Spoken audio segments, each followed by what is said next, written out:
본 방송에서 제공하는 투자 정보는 투자 판단에 대한 조언입니다. 방송에서 제공하는 주식의 가치, 가격 상승 및 가격 하락에 대해서는 방송사에서 보장하지 않습니다.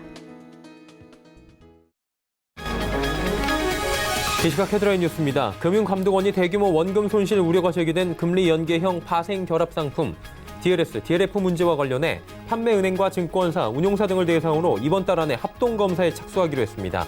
금감원은 대응 방안 자료를 통해 이번 달 초를 기준으로 국내 금융회사의 해외금리 연계형 파생 결합 상품 판매 잔액은 8,200억 원이라며 이같이 밝혔습니다.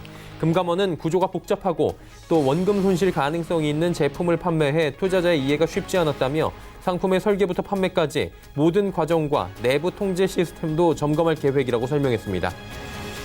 지난 2분기 1,000억 원이 넘는 적자를 낸 대한항공과 아시아나항공이 오는 10월부터 국내선 화물 운송 서비스를 일부 중단합니다.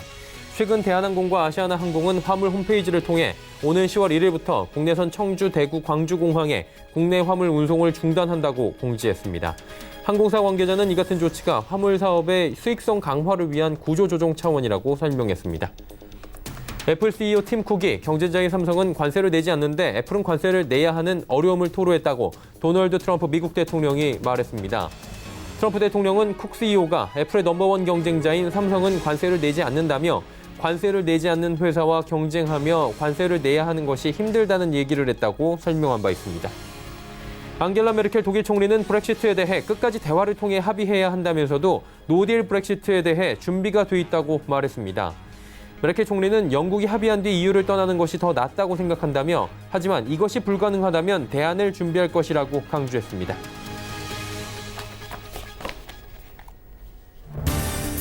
시청자 여러분 안녕하십니까. 오늘장 내일장 일부 문을 열도록 하겠습니다. 서정덕입니다. 오늘 시장은 올라주고 있긴 합니다. 지난주에 하지만 혼조세가 계속해서 보여졌습니다. 오르기도 하고 지난주엔 내리기도 하는 그렇다고 급등락이 강하게 일어나는 시장은 아니었는데 오늘 시장 역시 올라도 상승폭은 굉장히 제한적인 모습이고요. 지난주 흐름과 아직까지는 비슷한 모습입니다. 코스피는 1940선, 코스닥은 595선에서 종일 공방을 벌이고 있는데 일단 호재라고 해야 될까요? 미중 간의 무역 분쟁의 강도는 좀 약화가 되고 있는 모습입니다. 이로 인해서 경기 둔화에 대한 리스크는 조금은 상쇄가 되고 있는 모습이고요. 안전자산 선호 현상이 잠시 좀 주춤하는 모습도 보여집니다. 경험해 보셨듯 지금 시장에서는 그렇다고 해서 안전자산 쪽을 빼고 위험자산으로 넣어야 된다 이런 일희일비하시는 분들이 이제 계시지 않을 것 같습니다. 그 정도로 시장이 아직까지 불확실성이 상존하고 있다는 얘기고요. 일본과의 무역 분쟁 계속되고 있습니다. 지금 약간 소강 상태긴 한데 이번 주에 지소미아 협정에 대한 재연장 여부가 발표가 됩니다. 재연장을 할 것인지 아니면 이대로 폐기를 할 것인지 이번 주에 나오고요. 이 부분이 결국에는 일본과의 무역 분쟁의 새로운 분수령이 될 수 있다라는 이야기들은 당연히 나올 수밖에 없습니다. 또 노딜 브렉시트 조금 전에 메르켈 총리에 대한 이야기 전해드린 바가 있는데 수면 위로 다시금 강하게 떠오르고 있는 상황입니다.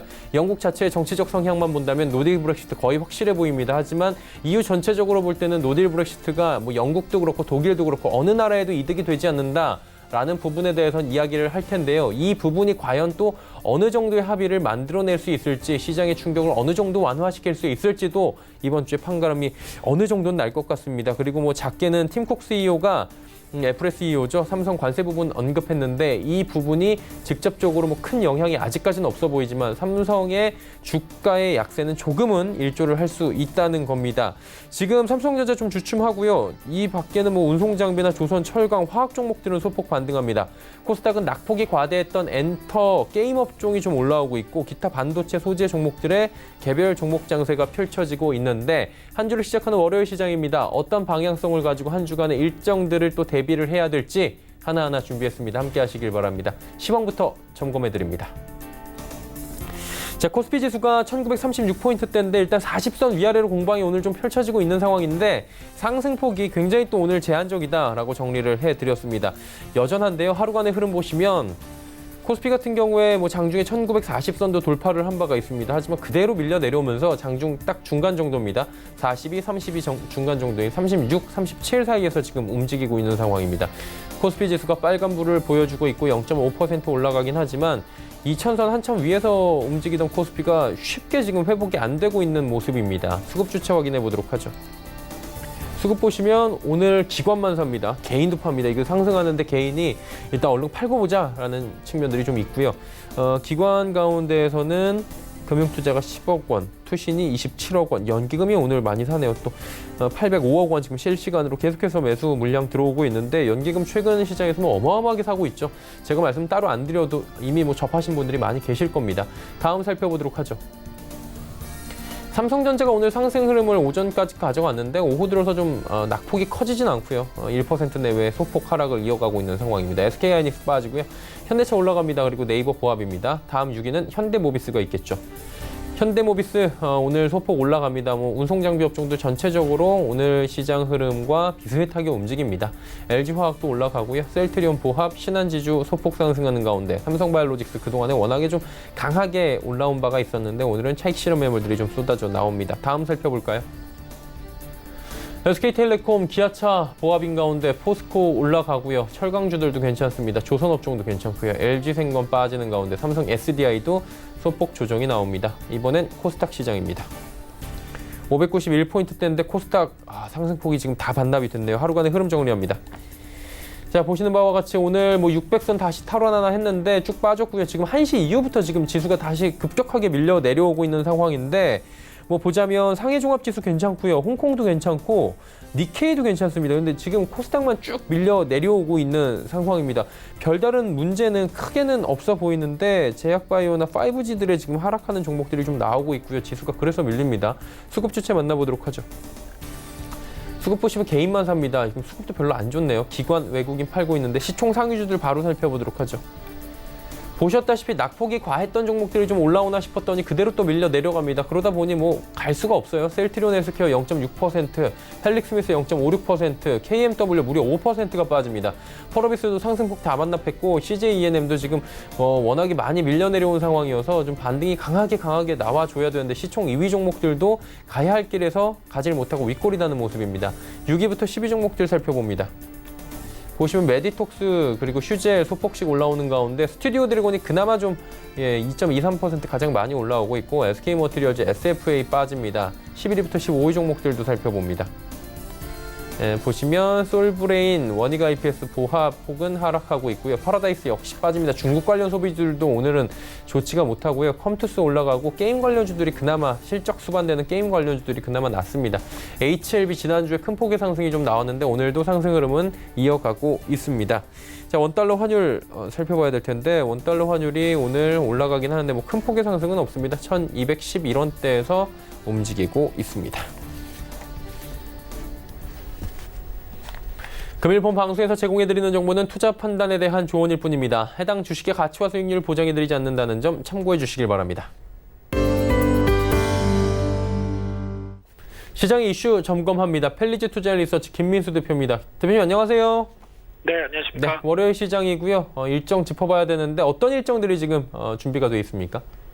네, 이번 주는 일단 일정 관련돼서 그렇게 어떤 주목을 할 상황보다는 일단 주 중반 이후에 나오는 미국의 어떤 통화 정책과 관련된 부분들 쪽에서의 변화 요인들 한번 체크해야 될 것 같고요. 특히 8월 19일 오늘 같은 경우 일본의 7월 무역 수지가 발표가 되는데 일단 무역 수지 관련된 쪽은 개선의 흐름을 보인다고 하더라도 여전히 중국 중심의 어떤 제조업 지표의 부진한 모습들의 영향권이 그대로 가져가 있다. 이런 관점 쪽에서 아직까지는 조금 더 지켜봐야 될 흐름이라고 봐야 될 것 같고요.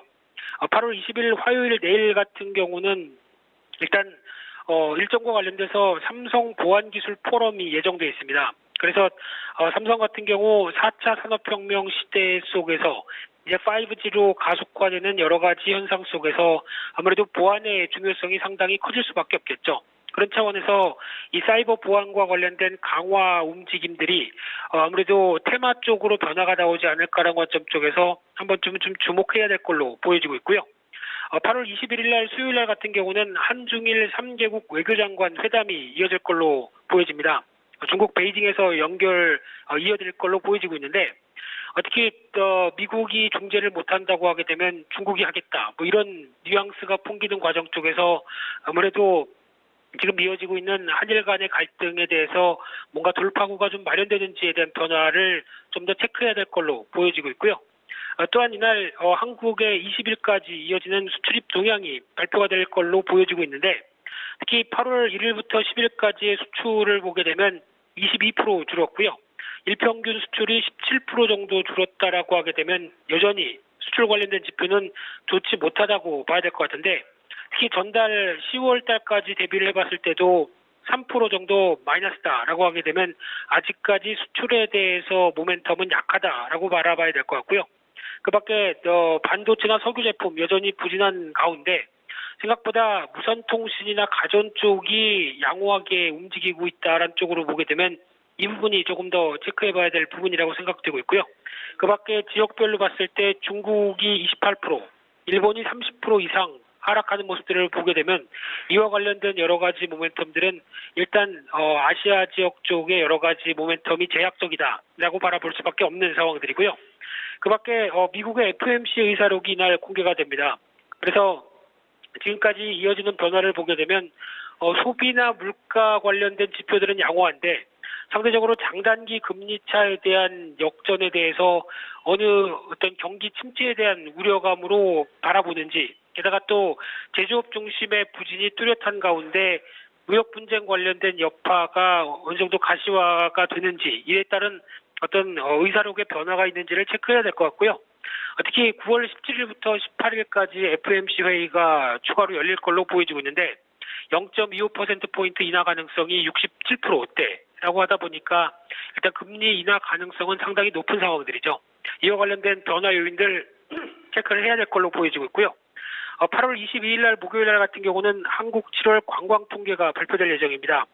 특히 6월 달까지는 상당히 19만 4천 명 정도 증가할 정도로 지표는 나쁘지 않은데요.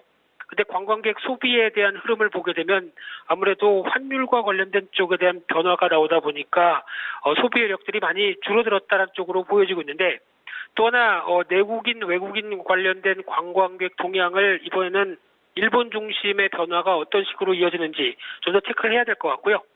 실질적으로 관련돼서 위축세가 뚜렷하다라고 하게 되면 아무래도 어떤 지금까지 이어졌던 면세점 그리고 여행 관련된 종목들은 아무래도 높은 모습들은 계속 이어갈 수밖에 없다라고 봐야 될 것 같고요.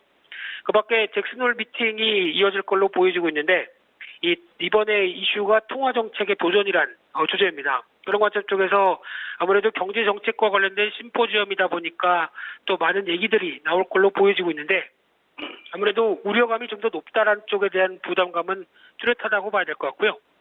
그 밖에 미국의 7월 경기 선행지수 그리고 미국의 8월 제조업 서비스업 PMI 예비치가 발표가 될 예정이고요.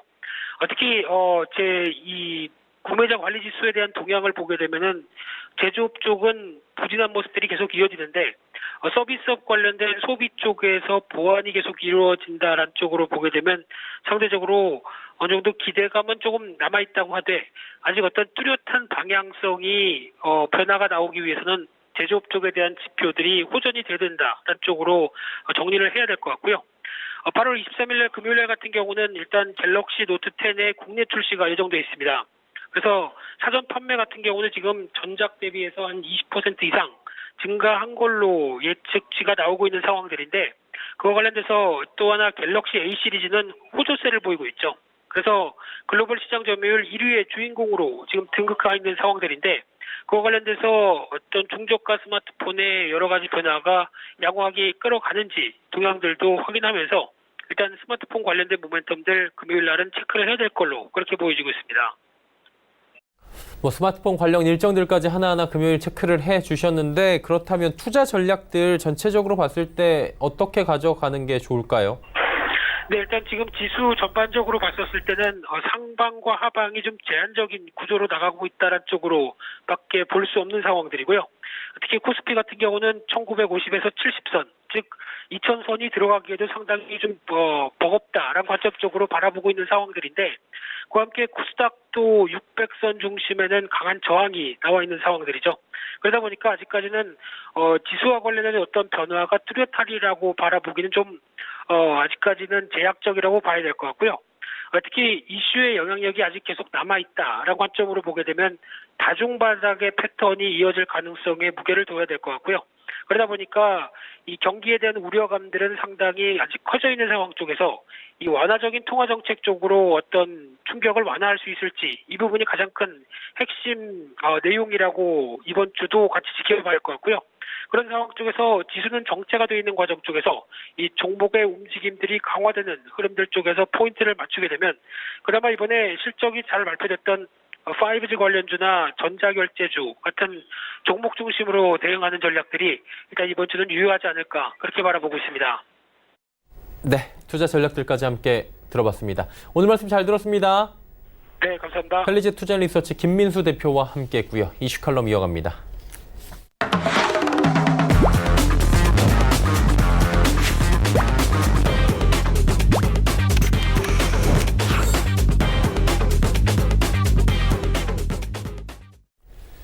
이슈 칼럼 이어가도록 하겠습니다. 미중산업경제연구소 조용찬 소장과 함께합니다. 안녕하세요, 소장님.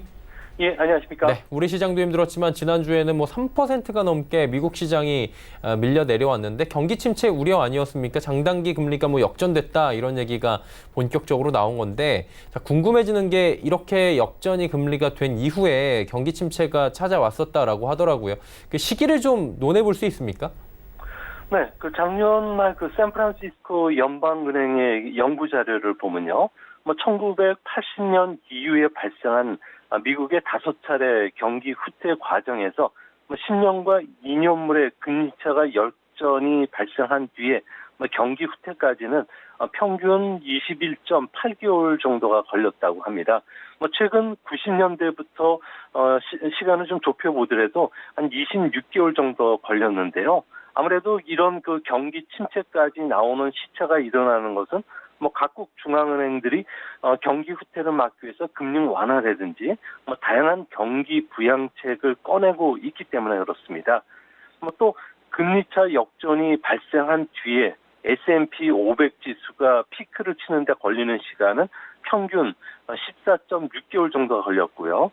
그 사이에 평균 주가 상승률은 무려 23.8% 정도로 상당히 높았습니다. 아무래도 금융 완화라든지 규제 해제로 인해서 주가의 버블이 끼는 과정이 이제부터 본격적으로 나타난다는 겁니다. 이 때문에 금리차 역전 뒤에도 주가가 상당 기간 상승했었던 과거 사례를 보면요. IT 버블이라든지 주택 버블이 일어났던 경우가 많습니다. 이런 측면에서 봤을 경우에 앞으로도 미국 증시는 좀 더 상승할 가능성이 있지 않을까 보여집니다. 근데 이제 과거와 지금의 경기 상황이 같다고는 할 수 없다라는 이야기가 있잖아요. 그러다 보니까 이번에 경기 후퇴를 좀 피해갈 수 있지 않을까라는 기대도 있는데 어떻습니까?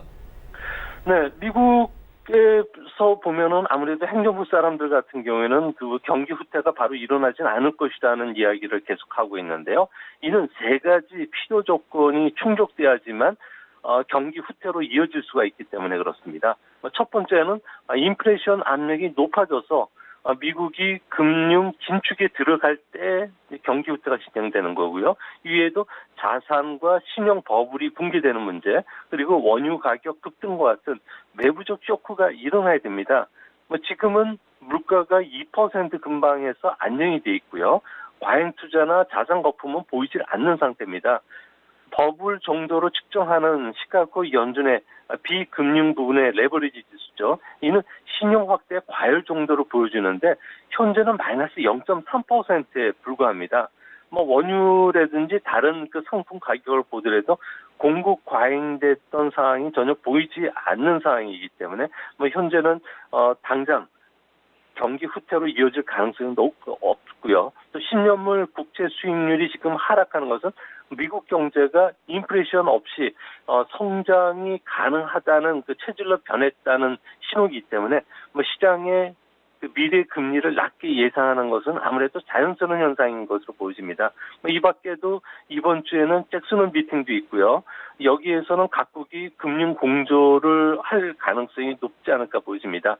또한 9월달 FOMC에서도 금리란을 단행할 가능성이 높다는 점에서 시장의 불안 심리는 시간이 가면 갈수록 조금씩 해소되지 않을까 보여집니다.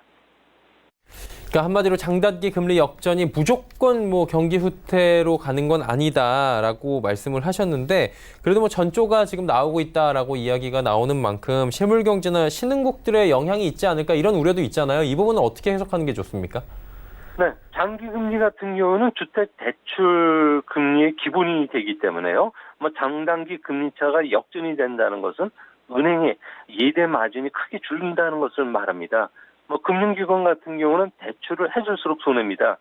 이 때문에 기업의 대출이 급격히 줄어든다든지 기업 팔기, 기업 부도 확대를 우려해서 대출 조건을 좀 더 엄격하게 적용하는 시기가 이제 도래한다는 건데요. 뭐 실제 은행의 대출 태도의 변화가 발생한다면은 뭐 시차를 두고서 기업 도산이라든지 실업자 증가로 이어질 수가 있는 상황입니다.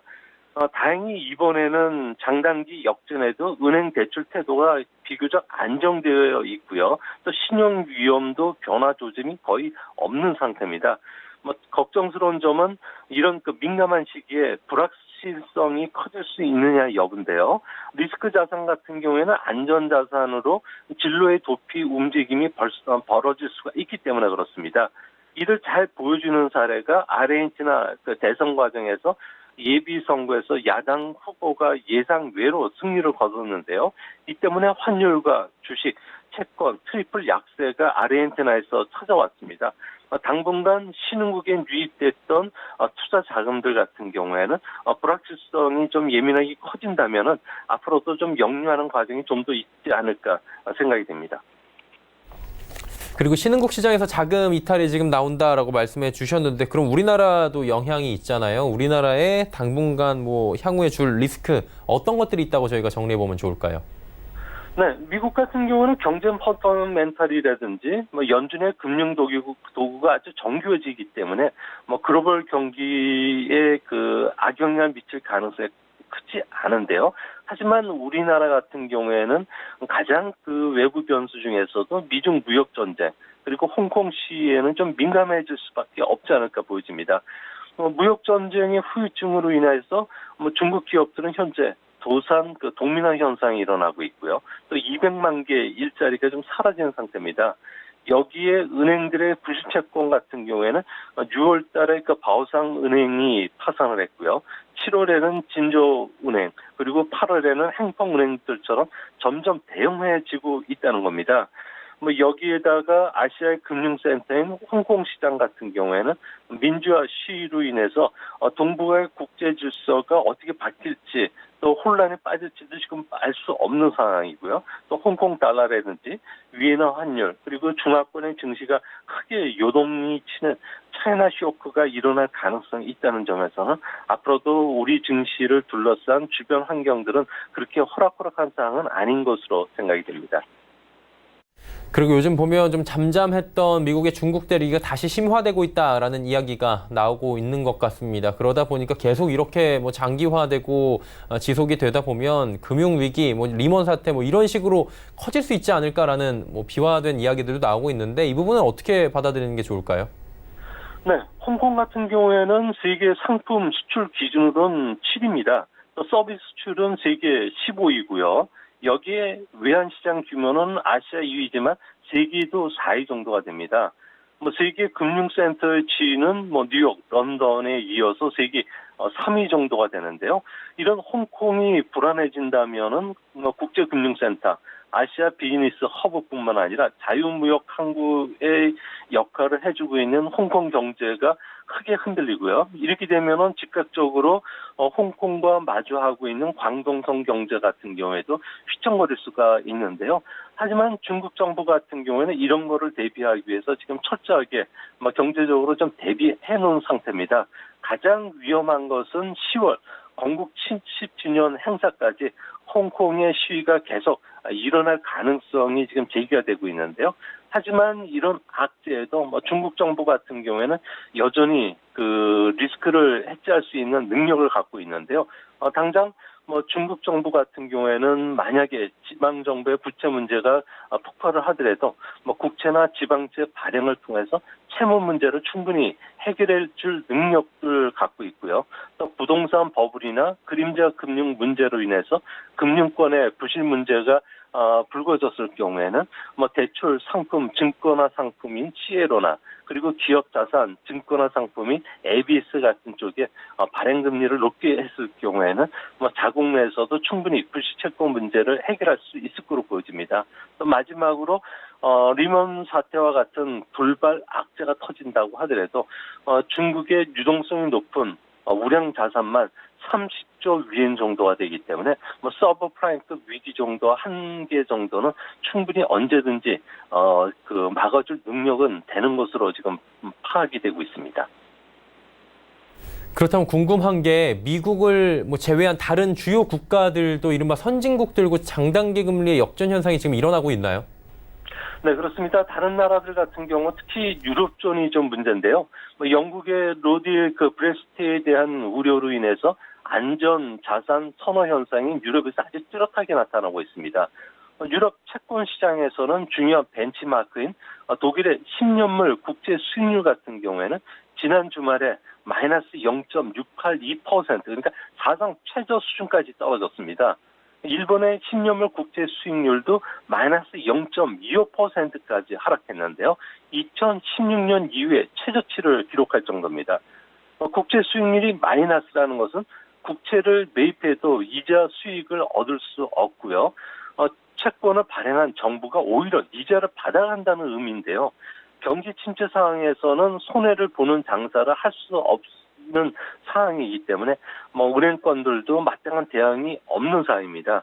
아무래도 영국의 브렉시트를 둘러싼 유럽권 경제 하락 우려, 그리고 미중 무역 전쟁, 중동발 지정학적 위협, 그리고 홍콩 시위로 촉발된 중국과 자유진영 간의 대립이 계속되는 한 선진국의 장기 국제 수익률은 아마 당분간 마이너스 상황에 빠질 가능성이 높지 않나 이렇게 보여집니다.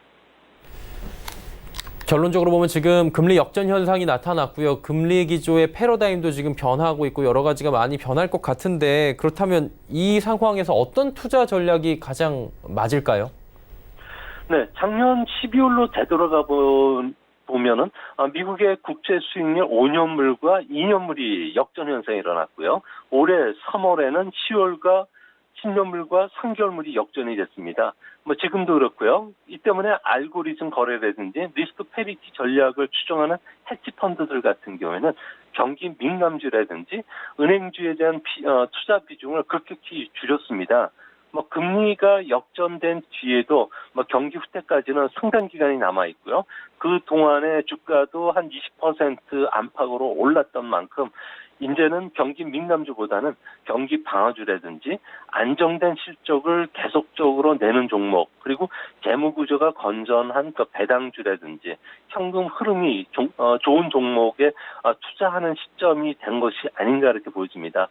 또한 금과 같은 안전자산 상품이라든지 일본 엔이나 스위스 프랑 같은 경우에는 장기적으로 계속 올라갈 가능성이 높은 상황인데요. 최근 국제 금값이 조금 안정이 되긴 했지만 온스당 1,500달러 안팎에서 언제든지 1,600달러까지는 올라갈 수 있는 상황입니다. 금을 안전하게 사는 방법도 있고요. 또 금이나 또 주식 같은 상품을 ETF식으로 매우 꾸준하게 매수하는 방법도 충분하게 대안이 되지 않을까 보여집니다. 네, 오늘 말씀은 여기까지 듣도록 하겠습니다. 고맙습니다. 네, 감사합니다. 미중산업경제연구소 조용찬 소장과 함께했습니다.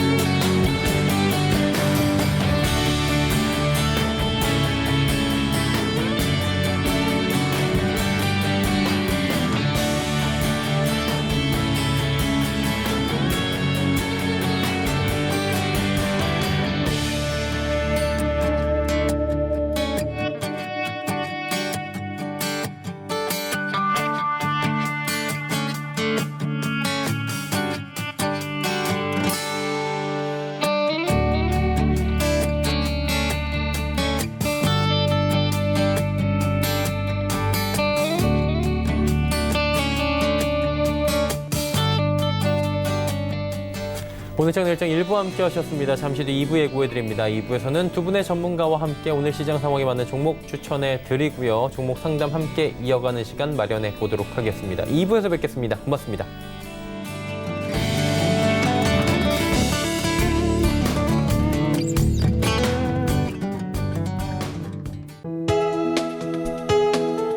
본 방송에서 제공하는 투자 정보는 투자 판단에 대한 조언입니다. 방송에서 제공하는 주식의 가치, 가격 상승 및 가격 하락에 대해서는 방송사에서 보장하지 않습니다.